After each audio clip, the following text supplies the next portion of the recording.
बिस्मिल्लाहिर्रहमानिर्रहीम।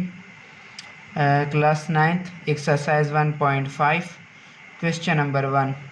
Question number 1 है find the determinant of the following matrices. हमने क्या मालूम करना है? डिटर्मिनेशन मालूम करना है मैट्रिसेस का।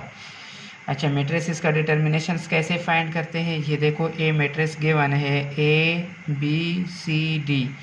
तो क्या करना है कि इसको पहले इस फॉर्म में लिखना है, इस तरह सीधी लाइनें लगानी है। ये डिटर्मिनेशंस को शो करते हैं, इक्वल अपनी जगह पर और यहाँ पर भी सीधे लाइनें लगानी है। कैसे करते हैं कि ए को डी के साथ, इसको ए को जो है ना डी के साथ मल्टीप्लाई कर देना है, दरमियान में माइनस का साइन आएगा, और सी को बी के साथ मल्टीप्लाई कर देना है। अब इसका फर्स्ट मैट्रिक्स है ए इज इक्वल टू -1 1 2 0।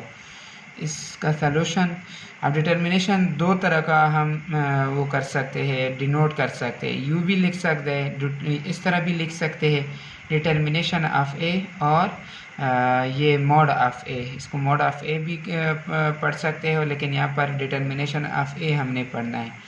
और ये वाली वैल्यू अपनी जगह पर क्या करना है, -1 को किसके साथ मल्टीप्लाई कर देना है? 0 के साथ। दरमियान में कौन सा साइन आएगा? -2 को किसके साथ मल्टीप्लाई करना है? 1 के साथ। अब -1 को 0 के साथ मल्टीप्लाई करो तो 0, और -2 को 1 के साथ मल्टीप्लाई कर दो -2। 0 -2 कितना होता है? -2। इसका बी पार्ट है 1 3 2 और -2। इसका डिटर्मिनेशन फाइंड करना है तो सीधा इस तरह लिख लेंगे। अब उसी तरह 1 को किसके साथ मल्टीप्लाई करना है जी?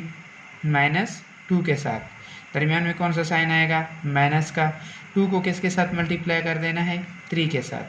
अब 1 को -2 के साथ मल्टीप्लाई किया, क्या आता है? -2, और 2 3 ज़ा 6। -2 - 6 कितना होता है? 8। इसका थर्ड पार्ट है C इज इक्वल टू 3 2 और 3 2। उसी तरह ये मॉड की फॉर्म में लिख देंगे। फिर 3 को किसके साथ मल्टीप्लाई करना है? किसके साथ बताओ बच्चों? 3 को 2 के साथ। दरमियान में कौन सा साइन आएगा? माइनस का। फिर इस 3 को किसके साथ मल्टीप्लाई करना है? 2 के साथ। 3 2 ज़ा 6, 3 2 ज़ा 6, आंसर 0। डी पार्ट भी उसी तरह करना है। 3 पहले उस फॉर्म में लिख देंगे, सॉल्यूशंस फॉर्म में।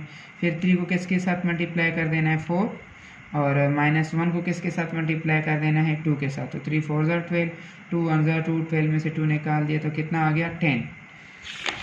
अब इसका सेकेंड पार्ट है find which of the following matrices are singular और नॉन सिंगुलर। कौन सी मैट्रिसेस जो है वो सिंगुलर है और नॉन सिंगुलर है? हमें पहले सिंगुलर और नॉन सिंगुलर के बारे में पता होना चाहिए। सिंगुलर कौन से?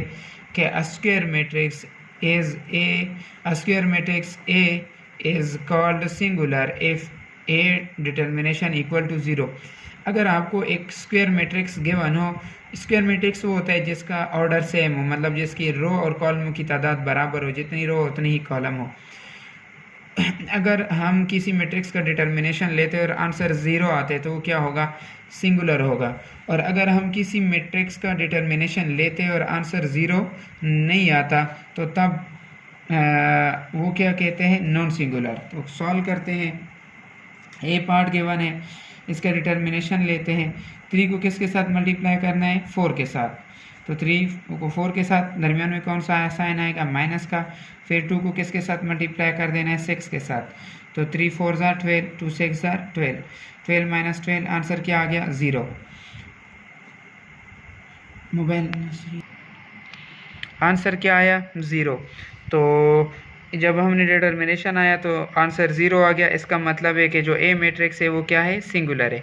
इसका बी पार्ट फाइंड करते हैं। बी पार्ट क्या है? 4 1 3 2। तो 4 1 3 2, उसका क्या लेना है? डिटर्मिनेशन लेना है। 4 को किसके साथ मल्टीप्लाई कर देना है? 2 के साथ। दरमियान में कौन सा साइन आएगा? माइनस का। 3 को किसके साथ मल्टीप्लाई कर देना है? 1 के साथ। तो 4 2 ज़ा 8, दरमियान में 3 1 ज़ा 3, 8 में से 3 निकाल दो, क्या आया? 5। तो आंसर 0 ना आया ना। जब आंसर 0 ना आए तो क्या होता है? Non singular. देखो, बी का हम डिटर्मिनेशन लिया और वो 0 की इक्वल नहीं आया, तो मैट्रिक्स बी जो है वो क्या है? नॉन सिंगुलर है। इसका थर्ड पार्ट फाइंड करते हैं। थर्ड पार्ट सी की वैल्यू गिवन है, इसका डिटर्मिनेशन लेना है। 7 को किसके साथ मल्टीप्लाई कर देना है, 5 के साथ। दरमियान में -3 को किसके साथ मल्टीप्लाई कर देना है, -9 के साथ। 7 5 35 और -3 को -9 के साथ मल्टीप्लाई कर दो, क्या आता है 27। तो इन दोनों को प्लस कर दो, क्या आता है 62।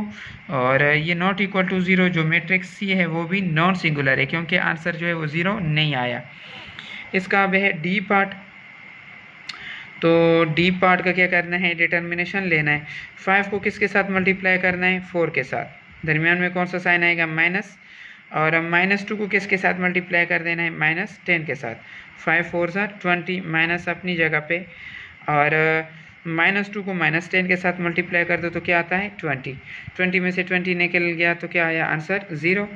तो डिटर्मिनेशन 0 आ गया, तो इसका मतलब है कि जब आंसर 0 आ जाए, डिटर्मिनेशन 0 आ जाए, तो वो क्या होता है, सिंगुलर होता है। उम्मीद करता हूँ कि क्वेश्चन नंबर 1, क्वेश्चन नंबर 2 इस एक्सरसाइज का सबको समझ आया होगा। और अगर इस 2 क्वेश्चन से रिलेटेड किसी का कोई क्वेश्चन हो तो कमेंट में लाजमी पूछ सकते हैं। जज़ाकल्लाह।